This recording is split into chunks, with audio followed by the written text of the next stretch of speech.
Welcome to vibe news. గత BRS ప్రభుత్వంలో కేసీఆర్ కుటుంబం, కేటీఆర్, హరీష్ రావు, కవిత, జోగినపల్లి సంతోష్ ప్రజాప్రతినిధులుగా ఎన్నికైన విషయం తెలిసిందే.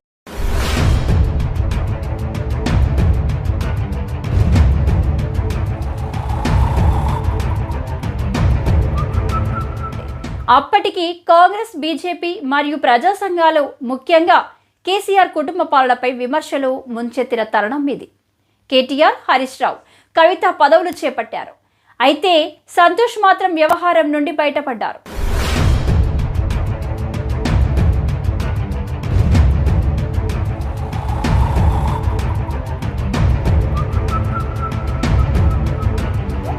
ప్రస్తుతం రాష్ట్రంలో రేవంత్ రెడ్డి కుటుంబ పాలన కొనసాగుతున్నట్లు ఆరోపణలు వస్తున్నాయి.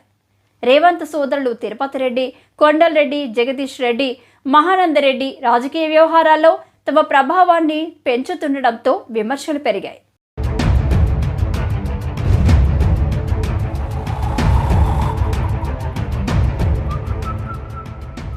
తిరుపతి రెడ్డి లగచర్ల ఫార్మసిటీ భూసేకరణకు వ్యతిరేకంగా రైతుల ఉద్యమాన్ని అంచువేసి అధికారంతో ప్రభావితం చేసే వివాదాస్పద చర్యలు చేపట్టారు.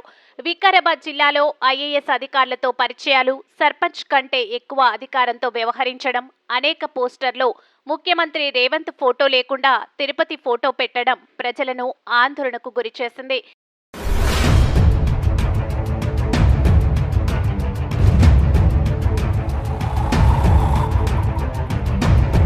కొండరెడ్డి మున్సిపల్ శాఖలో కీలక పోస్టులపై తన ప్రభావాన్ని పెంచుతూ అధికారులకు బలవంతంగా మార్పులు చేయిస్తున్నారంటూ ఆరోపణలు ఉన్నాయి.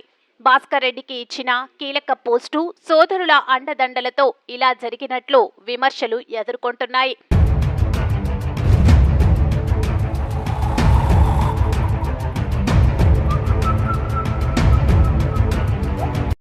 రేవంత్ సోదరుడు జగదీష్ రెడ్డి ఇటీవల జరిగిన 1000 కోట్ల ఒప్పందంలో కీలక పాత్ర పోషించినట్లు ఆరోపణలు ఉన్నాయి. ఆయన సోదరులతో కలిసి అనేక మైక్రో సంస్థల్లో డైరెక్టర్లు ఉన్నారు. వీటి ద్వారా బ్లాక్ మనీని వైట్గా మార్చడం జరిగినట్లు విమర్శలు ఉన్నాయి.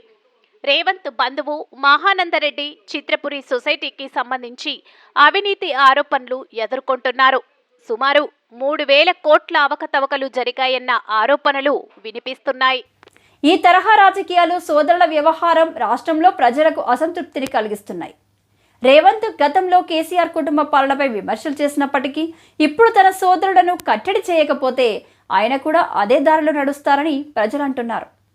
రేవంత్ రెడ్డి తన కుటుంబం సభ్యులపై గట్టి చర్యలు తీసుకోకపోతే ఆయన సోదరుల రాజకీయ ప్రభావం పెరిగే ప్రమాదం ఉందని విశ్లేషకులు హెచ్చరిస్తున్నారు.